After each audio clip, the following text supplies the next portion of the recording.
closer to the season, there's excitement in the air, but some trepidation as to whether your team is going to be good or not. Furthermore, you're not sure which players are going to do better this year and which players are going to do worse. Well, never fear.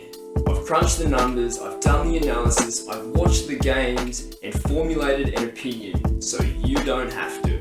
Sit back, relax and enjoy. These are my breakout players for 2022. As always, if you think my picks are good, leave a comment below. Who are your breakout players? And if this is the second time you've seen one of my videos, hit that sub button down there. It helps the channel. Let's get into it. Matthew Kennedy, picked up by GWS back in 2015.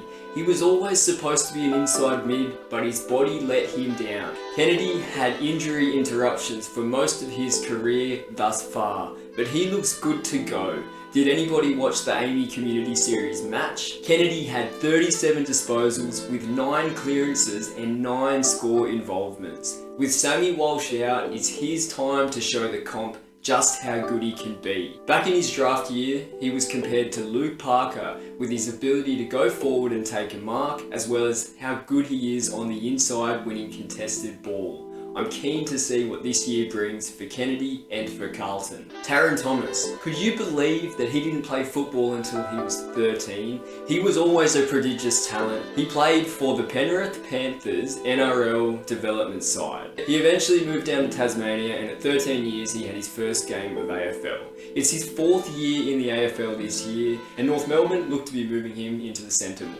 Statistically, Thomas's year last year was better than all his other years, but there was still some inconsistency. Some matches he would kick 4 goals and have 30 plus disposals, and other matches he would only have 15 disposals. I'm expecting Thomas to find that consistency this year, and with other players like Greenwood, Horne-Francis, Davies-Uniacke winning the inside contested ball, I expect them to be able to release Thomas on the outside, where I think he is the best version of himself. Of course, I still expect Thomas to spend time up forward. He'll be rotating out of the mids, and of course he's dangerous in the air.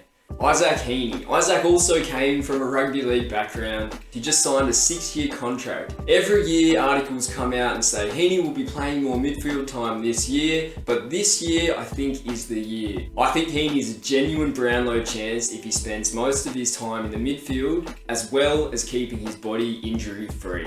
He's definitely one to watch. He's exceptional in the air. I would expect that he spends most of his time in the midfield this year and then has spells up forward where he can be dangerous taking a mark. Tim English. He's slowly been building his fitness, and arguably 2 years ago he had a better year than what he had last year. But he showed signs in the Amy Community Cup of just where he's going. He took 8 marks and had 21 disposals. He only averaged 13 disposals last year.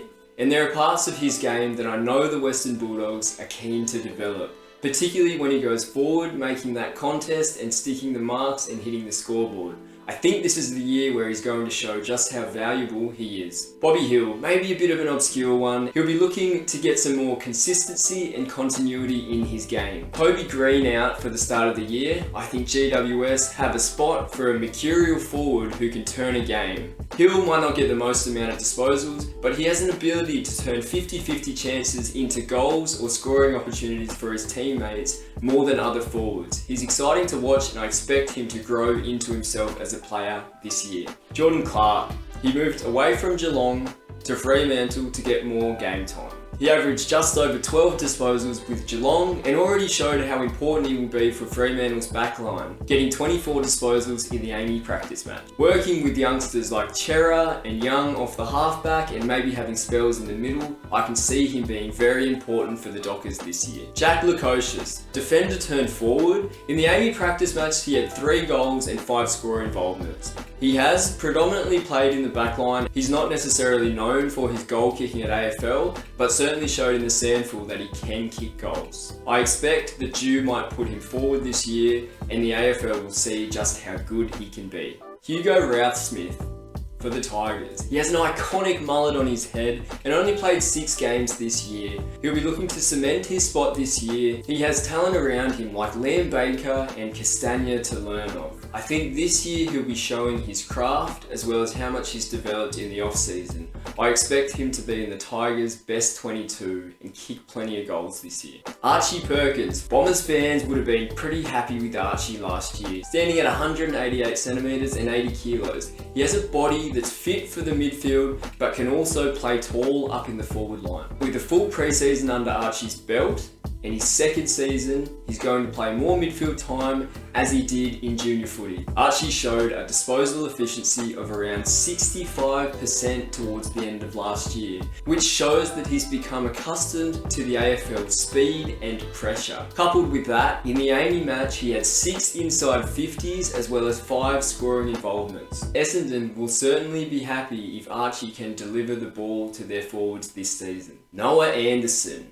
Yes, of course you could argue he's already had his breakout season, but I see him spending more time in the midfield this year. He averages about 35% of his disposal contested, which means that he gets most of his ball on the outside. And when you have players like Touk Miller and Matty Rao winning the inside ball and unlocking Noah Anderson, I can see him being much more effective this year, as well as winning more disposals. I'm not a Gold Coast fan, but gee, I'd be excited if their list does well this year. It's important for the Gold Coast to do well for the AFL and for the development of the game. So that's it for me on my breakout players for 2022. Leave a comment with the players that you're most excited to watch. As always, like, sub, comment.